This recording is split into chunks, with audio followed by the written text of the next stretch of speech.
Welcome to my YouTube automotive channel. Today I have a 2016 Dodge Grand Caravan, and in this video I will show you which fuses you can try checking in case your front or rear wipers are not working.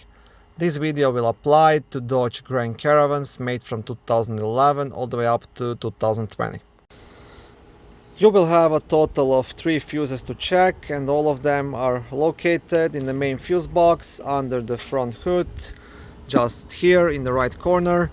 Now to open the fuse box cover, you'll have 2 clips, one here, so you want to press onto both of the clips and then just leave the cover up.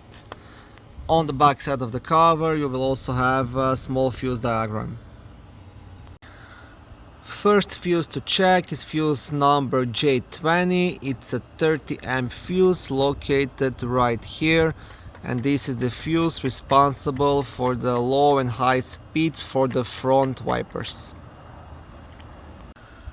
Second fuse to check will be fuse number M24, which is 25 amp fuse located down here, and this is the fuse responsible for the power to the rear wipers.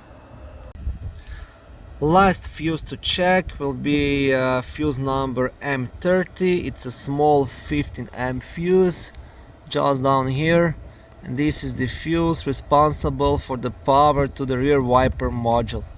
So you'll have actually 2 fuses to check for the rear wipers and 1 for the front wipers.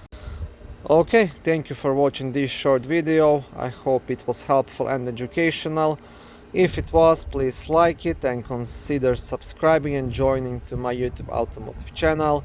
On my channel there is lots of how-to videos, do-it-yourself videos, car reviews, product reviews and other similar automotive topics.